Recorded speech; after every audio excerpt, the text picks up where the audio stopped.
우리가 고정관념이라는 말을 합니다. 한번 사람의 머릿속에 이렇게 박혀 있는 그 생각이 변하지 않는 것을 이야기하는 것이죠. 세상은 시대를 따라 변하고 또 사람의 사고도 변하기 마련입니다. 그런데 사회적인 통념, 그걸 가지고 모든 것에 같은 잣대를 적용하는 것은 잘못된 일이 되기 쉬운 것이죠. 구약의 이스라엘 백성들에게 이런 고정관념이나 편견 중에 하나가 바로 여인에 대한 그런 선입관입니다. 정치적으로나 사회적으로 이 여인을 남성보다 조금 열악한 존재로 그렇게 봤다는 것이죠. 오늘날 사회에서도요, 남성 중심의 사회라고 하는 것이 아직도 고쳐지지 않고 있습니다. 그래서 세상의 곳곳에 보면 이 여인을 좀 불이익을 주는 일들이 얼마나 많은지 모릅니다. 하지만 이것은 비성경적인 것이죠. 하나님은 남자와 여자를 차별하지 않으십니다. 성경에 보면 하나님의 이름을 드높인 여인들이 얼마나 많습니까? 출애굽 때 그 여지도자 미리암이나 여리고성 전쟁에서 그 큰 공헌을 했던 기생 라합이나 또 하만의 그 모략에서 민족을 구한 그 에스더와 같은 그런 여인들도 있죠.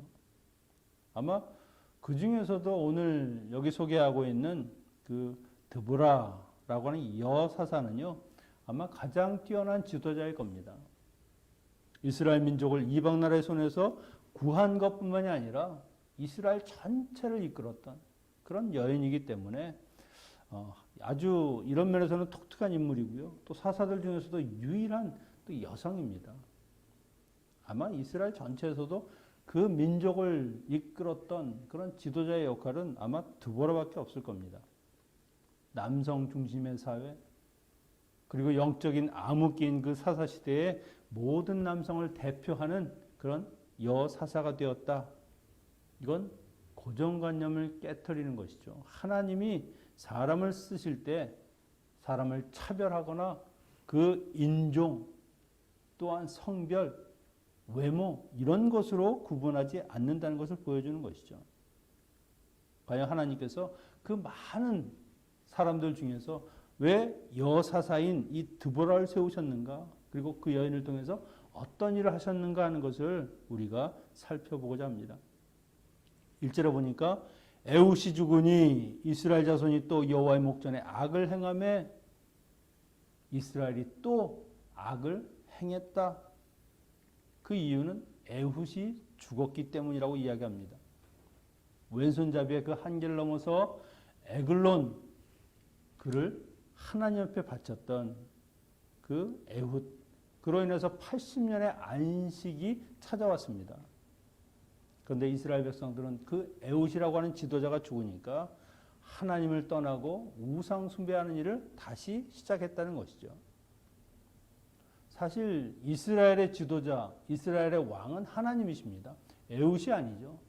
사람이 하나님을 대리하는 그런 지도자로 혹은 왕으로 잠시 세워질 수는 있지만 진정한 왕은 하나님이시고 그것을 대리 통치하거나 다스리는 것이 바로 이 사람이라고 하는 겁니다. 에훗은 죽어서도 하나님은 살아계시죠. 그런데 그들은 눈에 보이지 않는 하나님, 그것을 믿지 않는 겁니다. 눈에 보이는 것을 위주로 살아가니까 에훗이 살았을 때는 눈에 보이는 그 사람을 의지하고 살다가 그게 눈앞에서 사라지니까 다시 눈에 보이는 그 우상들을 쫓아가면서 사는 겁니다. 하나님을 믿는 것이 아니라 사람을 따르고 사람을 신뢰하고 또 눈에 보이는 그 우상들을 숭배하는 그들의 이 타락한 죄, 그것이 반복되는 것이죠. 하나님의 관점과 사람의 관점은요, 늘 다릅니다. 하나님은 그들을 구원하심으로 하나님께 순종하고 하나님을 따르는 그런 참된 백성들, 언약에 충실한 백성들을 만드시려고 하지만 사람들은 하나님보다는 자기의 기준, 자기의 생각대로 살아가려고 하는 겁니다. 눈에 보이는 대로 사는 것이죠. 눈에 보이면 믿고 안 보이면 믿지 않고. 바로 이것이 믿음이 없다는 겁니다. 보이는 것을 믿는 것은 믿는 게 아니죠. 그건 아는 거고 그거는 확실한 겁니다. 다만 보이지 않는 것을 우리가 믿는 것이 믿음이라고 하는 것인데, 이런 믿음이 없이는 절대 하나님의 말씀대로 살아갈 수 없는 것입니다. 하나님께서는 그들의 범죄를 징계하시죠. 또 하나의 패턴이 시작되는 겁니다. 죄를 짓고, 그러면 하나님께서 진노하심으로 다른 나라를 들어서 그들을 압제하시고, 그 고통 가운데 이스라엘 백성들은 또 하나님께 나와서 부르짖고, 그러면 하나님께서 사사를 세워서 그들을 구원하시고, 그리고 안식을 주시죠. 그러면 또 안식 가운데 하나님의 은혜를 잊어버리는 그 망각의 시간들, 그러면 또다시 죄를 짓는 이 무한 반복되는, 압제하는 대상만 달라질 뿐이지 늘 똑같은 패턴을 반복하는 것이죠. 이번에는 누굽니까? 가나안 왕 야빈에게 넘깁니다. 3절 4절에 보면 여호와께서 하솔에서 통치하는 가나안 왕 야빈의 손에 그들을 파셨으니 그의 군대 장관은 하로셋 학고임에 거주하는 시스라요, 야빈 왕은 철병거 900대가 있어 20년 동안 이스라엘 자손을 심히 학대했으므로 이스라엘 자손이 여호와께 부르짖었더라.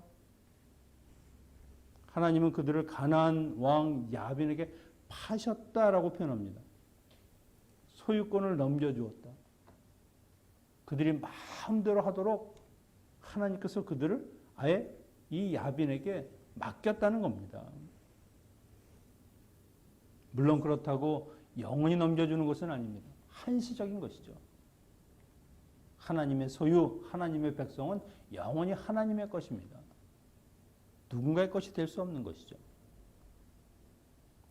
하나님이 바벨론을 들어서 이스라엘 백성들을 포로로 보냈을 때 그들을 잠시 들어쓰는 겁니다. 그런데 하나님께서 그 바벨론이 워낙 포악하게 이스라엘 백성들을 학대하니까 그 죄를 물어서 나중에 징계하죠. 내 백성을 너에게 맡긴 것이지 내 것이 아닌데, 마치 자기의 소유인 것처럼 그렇게 노예로 불렸을 때 하나님께서 그들의 죄를 징계하셨다는 것은 역시 이스라엘 백성들은 하나님의 소유, 어디에 살든지 어디에 있든지 그 위치를 벗어날 수 없다는 겁니다. 근데 여기 가나안 왕 야인이라고 했죠. 야빈이라고 했죠. 예. 야빈이라고 했죠. 이 야빈이라고 하는 말은요, 앞에 있는 다른 사사들과는 좀 다른 겁니다. 왜냐하면 처음에 운니엘이 그 무찔렀던 메소포타미아, 그리고 이 에우심 물리쳤던 모압, 이것은 다른 민족입니다. 가나안 땅에 사는 민족이 아닙니다. 가나안 땅을 침범해서 그들을 압제한 것이죠. 그런데 이 가나안 왕 야빈은 가나안에 거주하는 족속입니다. 이들은 이미 150년 전에 여호수아가 하나님의 그 능력으로 쳐서 무찔렀던 나라입니다. 여호수아 11장 10절에 보면 하솔은 본래 그 모든 나라의 머리였더니 이들이 하솔 땅을 다스리니까 하솔 왕으로 불렸습니다. 그때 여호수아가 돌아와 하솔을 취하고 그 왕을 칼날로 쳐 죽이고, 분명히 여호수아 때 그 왕을 쳐 죽였는데 여기에 똑같은 이름의 야빈은 그의 후손이죠. 하나님께서 분명히 남겨두신 그 가나안 족속, 너희들이 그들을 남기면은 그들이 너에게 가시가 될 수 있고 너희의 올무가 될 것이다. 그래서 진멸하라고 했는데 그 진멸하지 않고 자기의 욕심대로 그들을 노예로 부리면서 적당히 타협하면서 그렇게 살아갈 때 지금 그들이 막강한 군사, 철병거 900승을 가진 그런 어마어마한 군대를 가진 힘 있는 나라가 되어서 이스라엘을 오히려 압제하더라는 겁니다. 하나님의 말씀대로 그대로 된 거죠. 하나님의 말씀을 지켰다고 하면, 그때 그들을 완전히 진멸했다고 하면 이들에게 압제당하는 일이 없는 겁니다. 하나님의 말씀, 그 예언의 말씀 그대로 그들이 그 고통과 압제 속에서 살아가는 이 모습이 하나님이 말씀하신 것을 지키지 않았을 때 어떻게 되는 것인가 하는 것을 보여주는 것이죠. 그렇다고 이스라엘이 이들의 노예처럼 살아가는 것이요, 철병거 때문이 아닙니다. 그들이 가진 군사적인 힘, 그것 때문이 아니죠. 이것은 순전히 그들이 하나님께 순종하지 않고 하나님께 불순종했기 때문에 하나님이 그들을 강하게 하시고 그들을 사용하셔서 이들을 압제하는 것입니다. 다 자기 탓이라고 하는 것이죠. 분명히 기회가 주어졌을 때 그 말씀대로 순종해야 했음에도 불구하고 순종하지 않으니까 그 피해를 지금 이렇게 호되게 겪는 겁니다. 여러분, 그래서 오늘 우리의 삶 속에서도 마찬가지입니다. 우리가 끊어내야 하고 분명히 진멸해야 되는 그런 죄악들이 있을 때 그것을 완전히 끊어내지 못하면 결국 언젠가는 그것이 나의 가장 약한 부분을 치고 올라와서 나를 삼키는 일이 있게 된다는 것이죠. 당장에는 그 약점과 그 죄악들을 끊어내는 것이 손해같이 보이고 혹은 좀 아쉬워 보일 수 있을지 몰라도 지금 끊어내는 것이 오히려 나중에 잘했다, 하나님의 말씀이 맞았구나 할 때가 있다는 겁니다. 성도는 하나님의 말씀대로 살아가는 것이 가장 편안하고 가장 행복한 길입니다. 어떻게 하든 내 욕심대로 그 말씀을 조금 피하고 어떻게 좀 적용을 다르게 해서 내 삶에 유리한 대로 살아보려고 애써봐야 결국 다 헛일이라는 것이죠. 20년입니다. 20년. 20년 동안을 그들에게 학대를 받았습니다. 운니엘 때는 8년, 에훗 때는 18년이었는데 이제 20년, 그 고난의 기간이 더 길어졌다는 것이죠. 그만큼 이들의 죄가 더 가중되었다는 겁니다. 그들이 80년 안식의 기간에는 하나님을 잊고 살다가 이 고통의 시간을 통해서 하나님을 찾고 부르짖고 자신들의 죄를 회개하는 그 역사가 일어나는 것이죠. 그래서 고난이 내게 복이다. 하나님이 고난 가운데 나를 정금같이 만들어주셨다 하는 말씀이 정말 맞는 말입니다.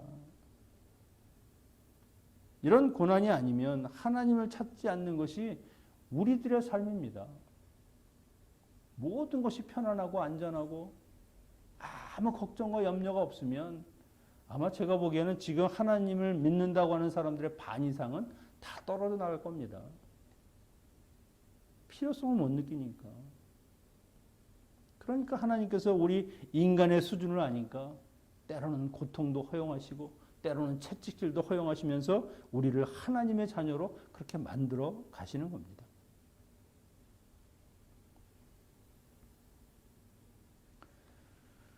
이렇게 사랑의 하나님은요, 이들의 기도를 외면하지 않으시죠. 그 부르짖음에 응답하십니다. 뜻을 돌이키시고 그들을 구원하기 위해서 한 명의 사사를 세우는데 4절 5절에 보니까 그때 랍비돗의 아내 여선지자 드보라가 이스라엘의 사사가 되었는데 그는 에브라임 산지 라마와 베델 사이 드보라의 종려나무 아래 거주하였고 이스라엘 자손은 그에게 나아가 재판을 받더라. 선지자입니다. 사람들을 재판하고 그들에게 하나님의 말씀을 들려주고 바른 길을 제시하는 그런 선지자였죠. 근데 그 드보라를 사사로 세우는 겁니다. 이 드보라라는 뜻은요, 꿀벌이라는 뜻이 있습니다. 하나님께서 가나안 땅을 축복하실 때 젖과 꿀이 흐르는 땅이라고 하셨죠. 그 하나님의 말씀을 통해서 이스라엘 백성들에게 그렇게 꿀과 같이 그런 기쁨을 주는 그런 사람이었다는 것이죠. 그런데 그 여인을 사사로 세운 것은 사실은 굉장히 의외의 일입니다. 서두에서도 이야기했습니다만 남성 중심의 사회죠. 여자는 숫자로 세지도 않았습니다. 계수할 때는 20세 이상의 남자만 세었던 시대입니다. 여자는 남자에게 속해 있고 그 가정의 재산으로 여길 정도였습니다. 이스라엘 랍비들이 드리는 기도에는 이런 내용이 있다고 합니다. 하나님, 제가 이방인으로 태어나지 않은 것에 감사합니다. 제가 짐승으로 태어나지 않은 것에 감사합니다. 그리고 제가 여자로 태어나지 않은 것에 감사합니다. 제가 한 말이 아니에요. 이런 분위기와 풍토 속에서 남자들이 여자의 밑에서 그를 섬긴다? 이건 굉장한 일입니다. 하지만 하나님이 하시니까 이게 되더라는 것이죠. 보통의 생각으로는 당연히 사사는 남자가 되어야 한다라고 생각할 수 있는데 하나님은 보라는 듯이 여선지자 드보라를 사사로 세웠다는 것입니다. 하나님의 일하심은요, 사람의 편견과 고정관념을 뛰어넘을 때가 많습니다. 힘과 능력이 있고 뭔가 출중한 그 남자들을 선호하는 그 시대 속에서 오히려 하나님은 남자들의 그 리더십이 무력화되고 정말 그 상대편들을 보이지 않게 하기 위해서 큰 길로 다니지 않고 좁은 길로, 골목길로, 산길로 돌아다니는 그 남자들의 그 비열함, 그 무기력함, 그런 것을 보여주면서 오히려 하나님께서는 하나님의 사람을 세우시는 것이죠. 사실 여기에서 남자냐 여자냐 이것은 중요하지 않습니다. 오히려 하나님이 쓰시는 것은요, 하나님의 뜻을 바르게 알고 전할 수 있고 하나님의 뜻대로 행하시는 사람, 하나님을 경외하며 믿음으로 살아가는 그 사람을 세웠는데 그것이 바로 드보라였다는 것이죠. 사실 여인은 남자들보다 강하죠. 그 중에 강한 용사인 아줌마도 여인입니다. 드보라는 남편이 있는 여인입니다. 그보다 더 강한 것은 무엇입니까? 어머니입니다. 어머니. 하나님께서 드보라를 이스라엘의 어머니라고 칭했습니다. 남자들은 모두 어머니의 자녀들이죠. 그 어리고 연약한 남자들, 그들을 어머니처럼 인도하는 그 드보라가 사사가 되지 못할 이유가 하나도 없는 것이죠.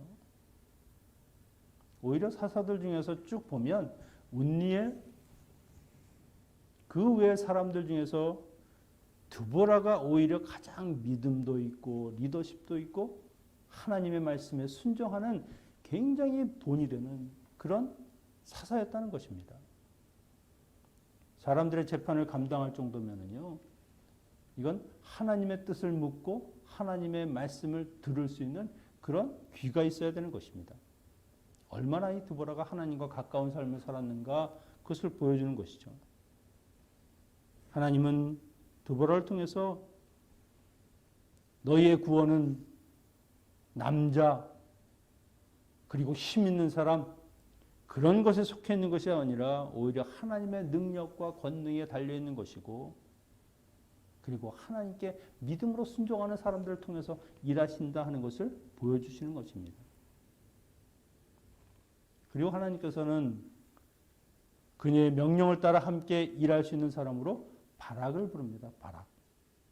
6, 7절에 보니까 드보라가 사람을 보내어 아비노함의 아들 바락을 납달리 게데스에서 불러다가 그에게 이르되 이스라엘 하나님 여호와께서 이같이 명령하지 아니하셨느냐? 너는 납달리 자손과 스불론 자손 10,000명을 거느리고 다볼산으로 가라. 내가 야빈대 장관 시스라와 그의 병거들과 그의 무리를 기손강으로 이끌어 내게 이르게 하고 그를 내 손에 넘겨주리라 하셨느니라. 바락이라는 것은 번개라는 뜻이 있습니다. 마치 여호와의 그 번쩍이는 칼이 되어서 이 야빈과 시스라를 무찌르는 그런 사람으로 부름받았다는 것을 보여주는 것이죠. 그런데 지금 하나님께서 이들에게 지시하시는 이 계획은요, 사실 이스라엘에게는 굉장히 불리한 겁니다. 이 철병거가 힘을 쓰지 못하는 곳은 산입니다. 산. 산악지역. 아무리 철병거가 튼튼하고 그것이 위대한다 그래도 산악에서는 사람들처럼 달릴 수는 없는 겁니다. 오히려 이 철병거는 평평한 지역, 그런 곳에서는 몇백 명의 그런 군사보다도 강한 힘을 내죠. 그런데 지금 기손강 주변이라고 하는 것은요, 평지입니다. 우리가 와디라고 해서 비가 오면 그곳이 그냥 진흙덩이처럼 되지만 비가 오지 않을 때는 완전히 딱딱하게 굳으면 돌보다 더 딱딱합니다. 그러니까 모래 위에 짓는 집이라고 하는 것이 바로 이런 와디에 짓는 것이죠. 지을 때는 돌처럼 딱딱하니까 돌인지 평지인지 모르는 겁니다. 그런데 지금은 건기입니다. 비가 오지 않는 때입니다. 이런 조건 하에서 거기서 이들과 싸운다? 이거는 아마 패할 확률이 굉장히 높은 거죠. 사람의 힘으로는 감당할 수 없는 겁니다. 그런데 왜 하필이면 하나님께서 기손강가로 이들을 부르셨을까? 사람의 머리로는 감히 상상할 수 없는 그런 계획을 하나님께서는 가지고 계신 것입니다. 뒤에 가면 나오지만 하나님은 이 비가 오지 않는 이 건기에도 그것에 비를 내리셔서 오히려 그 철병거를 믿고 나왔던 그 모든 사람들을 다 진흙탕 속에 빠뜨려서 그냥 고철덩어리처럼 그렇게 만드시는 것이죠. 거기서 시스라가 완전히 대패를 하게 되는 겁니다. 그런데 지금 이것을 듣는 사람 입장에서는 과연 이게 맞는 계획일까? 이런 작전을 왜 하셨을까? 의문이 드는 거죠. 그냥 산에서 싸우는 것이 훨씬 날 텐데, 그런데 성경에 보면 모든 믿음의 전쟁들은 이런 식입니다. 우리의 고정관념으로는 납득이 되지 않는 것, 우리의 상식과 그런 기본적인 그런 머리로는 이해할 수 없는 것. 여리고성 전투에도 성을 함락시키려면 작전을 짜고 그 성에 사다리를 놓고 올라가야 될 텐데 성을 돌기만 해라. 마지막에는 함성을 질러라. 함성을 질렀더니 그 성이 무너졌습니다. 요단강을 건널 때 그 거센 강물이 흘러내리는 그곳을 발을 디뎌서 들어가라고 합니다. 거기에 발을 디뎠다가 잘못하면 휩쓸려 내려갈 텐데 먼저 발을 디디라는 것이죠. 하나님께서 먼저 물을 끊어주시고 건너게 하는 게 아니라 먼저 발을 디디라. 믿음을 요구하시는 겁니다. 발을 디뎠을 때 그 거센 강 물줄기가 딱 끊어지고 마른 땅처럼 그렇게 건너게 되는 것이죠. 내 생각, 내 고정관념으로는 잘 모르겠고 이해도 되지 않지만 하나님이 말씀하셨으면 그냥 믿고 가는 겁니다. 그러면 하나님께서 말씀대로 이루시는 것이죠. 분명히 내 손에 넘겨주신다. 하나님이 이렇게 말씀하실 때는 이미 하나님이 모든 일들을 계획하시고 준비하시고 반드시 승리하게 하신다는 겁니다. 전적인 후원과 인도하심을 약속하시니까 거기에 가기만 하면 이미 나는 승리하는 것이 될 텐데 그걸 믿지 못하는 것이죠. 그런데 드보라는요, 그 말씀을 확신하고 그대로 따릅니다. 그런데 바락은 반신반의하죠. 그의 믿음이 불신앙이라고 하는 것을 보여주는 것이 바로 이 8절입니다. 바락이 그에게 이르되 만일 당신이 나와 함께 가면 내가 가려니와 만일 당신이 나와 함께 가지 아니하면 나도 가지 아니하겠노라. 하나님이 말씀하셨는데 그 말씀을 듣는 것이 아니라 여 선지자 이 드보라가 같이 가면 자기도 가고 같이 가지 않으면 나는 안 가겠다. 어찌 보면 그 여사사 드보라의 그 치맛자락에 묻혀서 그냥 그렇게 사사가 가는 대로 쫓아가려고 하는 그런 모습입니다. 겁쟁이고 믿음이 없어 보이는 사람이죠. 하나님의 말씀보다는 하나님의 말씀을 듣고 전하는 드보라를 믿는 겁니다. 그 여인이 있어서 뭔가 하나님의 말씀을 전달해 줘야만 내가 이길 것 같고 안심이 될 것 같고 스스로의 힘으로는 하나님을 믿지 못하는 사람입니다. 이것이 하나님보다 드보라를 더 믿는 것이고 하나님보다 그 철병거를 더 신뢰하는 사람이죠. 그걸 보니까 두려워서 하나님을 더 두려워해야 되는데 이런 불신앙의 모습, 이게 바로 20년 동안을 그들의 압제 속에서 길들여지고 그들에 의해서 학대받았던 그 모습이 그대로 나오는 것이죠. 또한 하나님을 떠나서 우상을 숭배하면서 살았던 그들이 얼마나 하나님에 대한 믿음이 없이 살았는가 하는 것을 이 바락이 단적으로 보여주는 겁니다. 그도 분명히 이스라엘을 이끌어가는 그런 능력 있는 사람이니까 드보라가 부르고 하나님께서 세우셨을 텐데, 그런 사람이 이 정도면 그 나머지 밑에 있는 사람들의 믿음은 보지 않아도 빤한 겁니다. 보지 않으면 다 의심하고 눈에 보이는 확실한 것만 따라가겠다는 것이죠. 여러분, 우리가 세상에 살면서도 이런 일들이 얼마나 많은지 모릅니다. 하나님의 말씀보다는 눈에 보이는 저 철병거 900승과 같은 그런 대적들, 그런 문제들, 이런 것에 대해서는 확신합니다. 무섭다, 두렵다. 하지만 보이지 않는 하나님, 그 말씀을 믿기보다는, 오히려 그 하나님을 두려워하기보다는 눈에 보이는 것에 사로잡혀서 살아간다는 것이죠. 때로는 그런 것들에 막혀서 포기하기도 하고 좌절하기도 하고 절망하면서 살아가는 겁니다. 이게 하나님, 보이지 않는 그 하나님을 믿지 못하니까 나오는 현상입니다. 히브리서 11장 1절에 3절에 믿음은 바라는 것들의 실상이요 보이지 않는 것들의 증거니 선진들이 이로써 증거를 얻었느니라. 그러니까 믿음의 선진들은 다 보이지 않는 그 하나님을 믿고 살았다는 겁니다.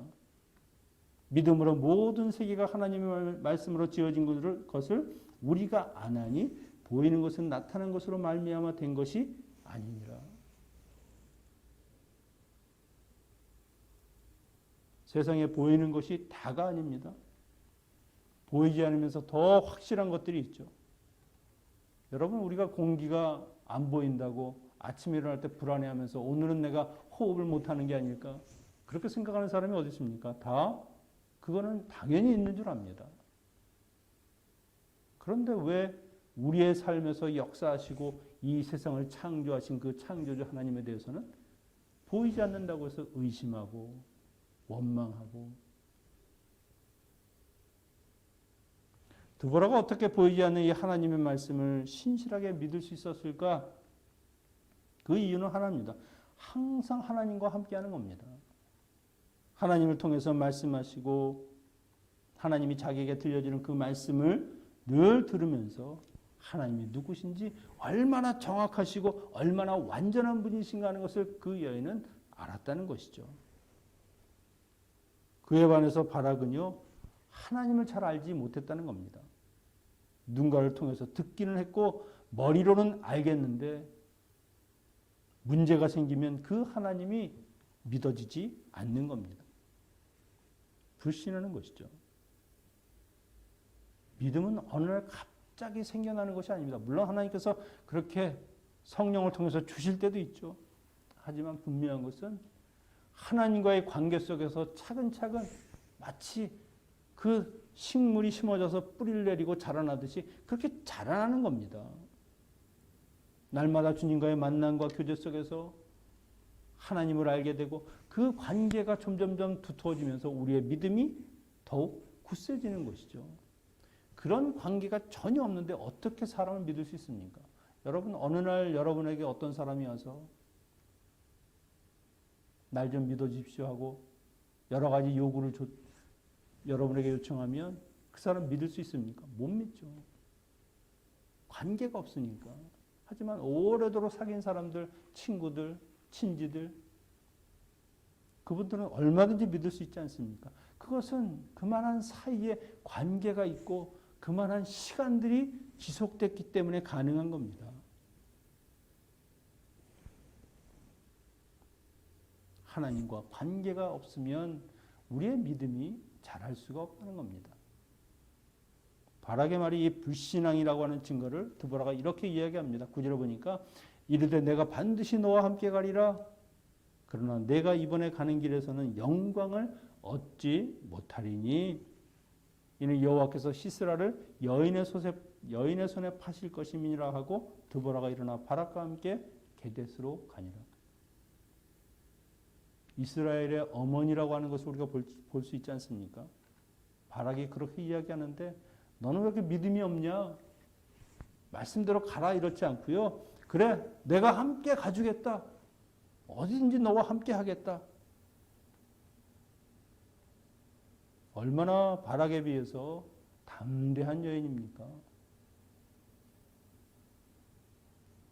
하나님의 말씀에 순종하면서 자기의 수하에 있는 사람을 오히려 안심시키고 다독거리고 하나님의 말씀에 순종할 수 있도록 그렇게 만들어줍니다. 어찌 보면 이 드보라 사사의 이야기에는 남자들이 굉장히 위축되고 좀 부족해 보이죠. 나중에 시스라는 여인의 손에 죽음을 당하지 않습니까? 그 군대 장관이라고 하는 그 남성이 연약한 여인의 손에 죽는다. 물론 남자와 여자의 대결이라고 보기에는 오히려 하나님이 있고 없고 하는 그 관계에 따라서 결국 강해질 수도 있고 약해질 수 있다는 것이죠. 드보라가 같이 가긴 하지만 이번에 내가 영광을 얻지 못할 것이다. 이 말은요. 사실 군대에 있어서 전쟁이 일어났을 때 그 상대방 장수를 죽이는 것이 이 군대를 이끄는 사람에게는 영광입니다. 그의 목을 침으로 인해서 이제 완전한 승리를 이뤘다. 전쟁이 끝났다 하는 것을 보여주는 것인데 그 적장을 이 바락이 죽이지 못하고 나중에 야엘이라고 하는 여인에 의해서 죽인다고 하는 것은 결국 그의 불순종한 대가에 대한 하나님의 응답입니다.